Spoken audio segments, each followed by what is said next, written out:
Guys, kalian masih ingat nggak sama sosok anggota Damkar yang sempat viral karena keberaniannya untuk speak up tentang alat rusak di kantornya? Sekarang anggota tersebut Sandi Butar-Butar diberhentikan secara tiba-tiba.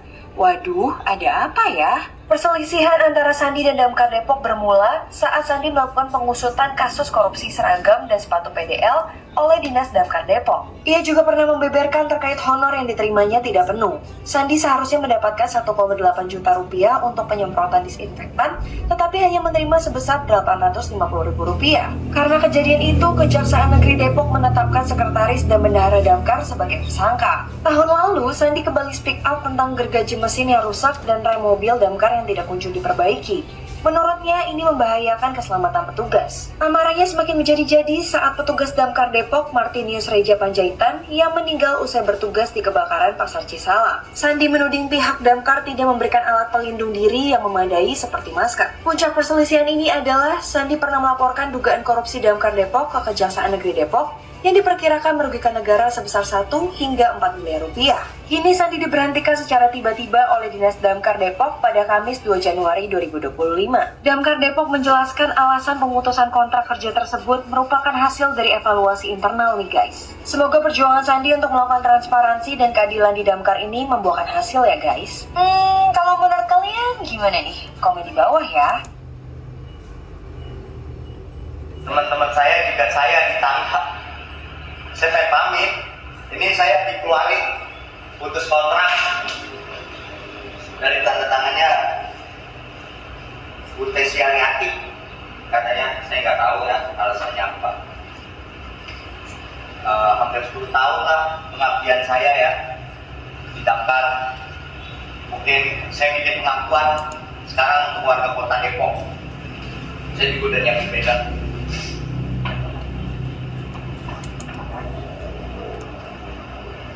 Kepada Bapak Prabowo, tolong saya Pak, saya jujur, sejujur-sejujurnya, tangkap saya dan orang yang menyuap saya. Saya akui saya menerima uang suap, tetapi saya memberikan uang suap tersebut ke panti asuhan dan tempat ibadah, juga anggota lainnya. Pak, tangkap saya Pak, dan orang yang menyuap saya Pak. Dan kurang lebihnya saya juga mengetahui Pak, waktu pada saat saya viral pertama, uang COVID, saya tahu. Karena kenapa? Waktu pada saat COVID pertama, Damkar Depoklah gugus utama dan memegang anggarannya. Dan saya tahu uangnya kemana aja. Dan saya tahu barang-barang apa saja. Tolong Pak, saya akui saya bejat, saya bajingan, tapi saya tidak mau makan hak orang dan ambil duit orang. Saya tidak mau merugikan rakyat kecil Pak. Saya akui saya menerima suap, tapi saya kasih panti asuhan 3 agama, Kristen, Islam, Buddha, atau Hindu. Saksi ada, teman-teman saya saksinya semua. Tolong Pak, apakah seperti ini?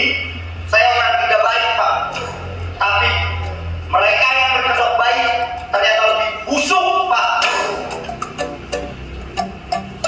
Terima kasih Pak. Sekarang saya ditahan Pak, teman-teman saya. Sampai pegang lintis, si kunyuk pegang lintis. Katanya kalau gua turun gua dibikin pingsan, gua gak boleh pergi dari kantor. Bapak Prabowo, saya siap Pak, tangkap saya dan orang yang menyuap saya Pak. Terima kasih rakyat Indonesia. Menyatakan benar bahwa dokumen itu adalah benar dikeluarkan dari Dinas Pemadam Kebakaran dan Penyelamatan Kota Depok yang ditandatangani oleh pejabat pembuat komitmen dari bidang PO. Terus ya terkait dengan hal itu tidak diperpanjang kontrak itu sudah kami sampaikan. Ada surat pemberitahuan yang terlebih dahulu disampaikan, kemudian baru surat pernyataan kerja. Jadi nanti mungkin akan ada urusannya dengan BPJS Ketenagakerjaan. Nah, pertanyaan dari kalian selanjutnya tidak diperpanjang kontrak karena memang habis masa berlaku kontraknya. Sesuai dengan surat kontrak dan surat pernyataan. Surat pernyataan ini ada di pasal 3 kalau kalian nanti bisa baca ya. Itu ditandatangani dan di atas materai yang cukup oleh yang bersangkutan masing-masing, karena ini ada 3 orang ya yang tidak dikenanya kontraknya. Jadi ini saya sedikit kutip aja bahwa tanggal 31 Desember 2024 sudah berakhir masa kontraknya, seperti itu. Dan serta ada evaluasi internal dari dinas yang memang tidak bisa kami sebutkan secara dinas. Kalau Dinyatakan diberhentikan tanggal berapa nih Sandi? Tanggal 1 nih Bang. Tanggal 2 nih. Oh, tanggal 31 Desember diberhentikan. Sandi sampai tanggal 31 ini bekerja dan dia tidak pernah tahu ada yang begini-begini. Sampai kemarin. Tiba-tiba ini ada surat via pos. Ini jarang sekali terjadi atau malah tidak pernah terjadi pemberhentian lewat pos. Pos apa nih? Pos tercatat. Begitu. Karena orangnya ada di kantor. Begitu. Jadi ini adalah kelakuan yang nggak benar dari pimpinannya Sandi Damkar ini. Gitu. Ya. Nah, dia nggak ada peringatan juga. Mau diberhentikan atau nggak ada peringatan. Dan satu hal lagi, dia sudah bekerja selama 10 tahun.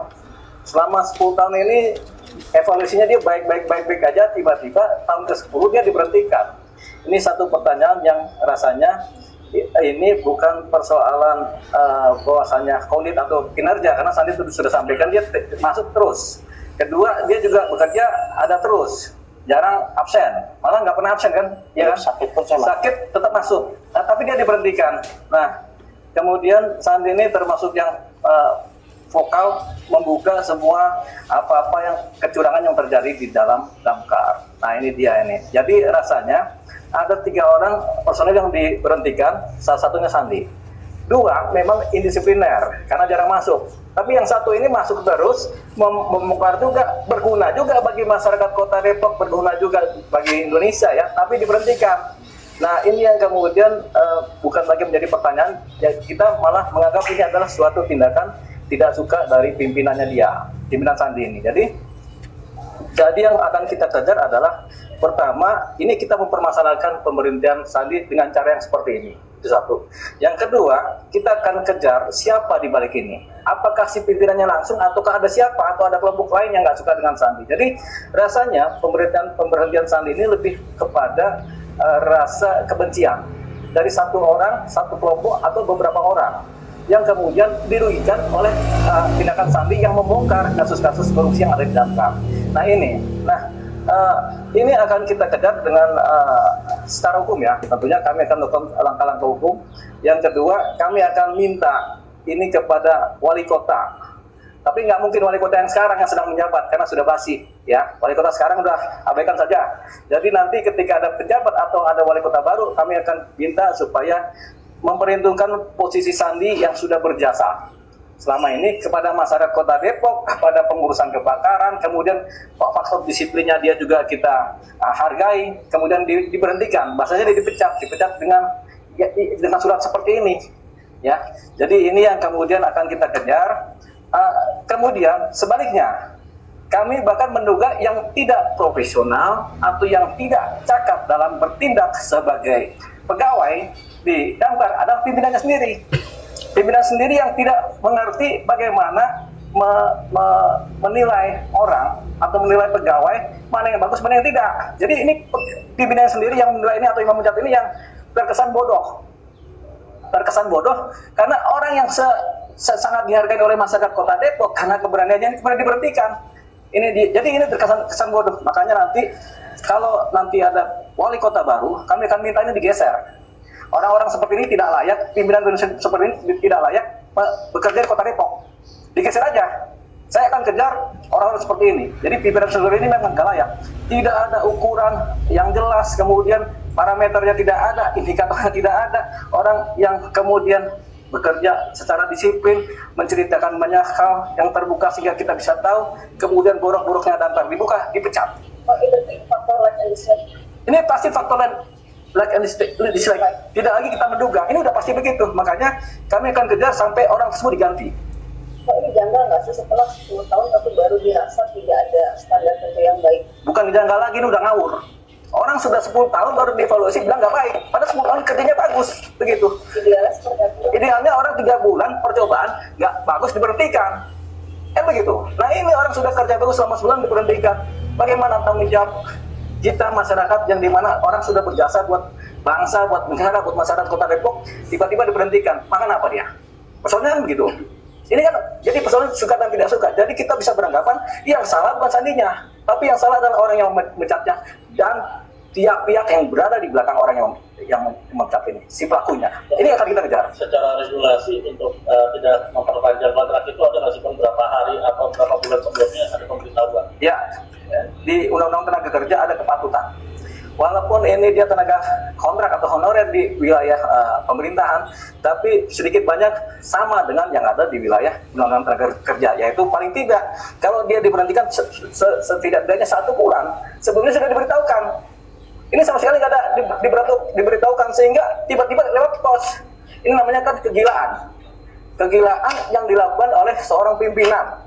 Kita nggak tahu siapa ini pimpinan ini kan, tapi ini wajib diganti pimpinannya. Kalau ini kan yang kemarin juga dilayangkan lewat pos, padahal juga sebenarnya kan dia ada di kantor. Ini anak meskipun Ya bukan aneh lagi, namanya tetap ngawur, gitu. Jadi di atas janggal, di atas aneh adalah ngawur. Jadi pimpinan ini ngawur.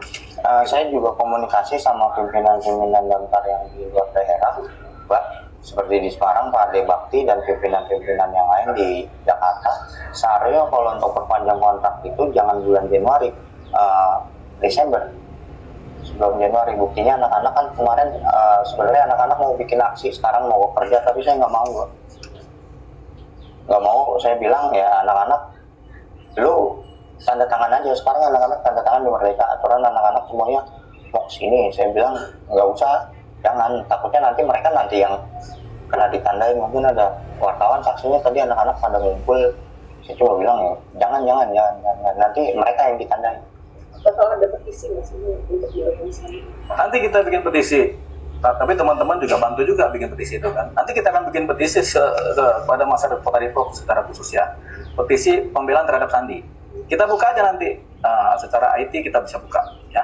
Nanti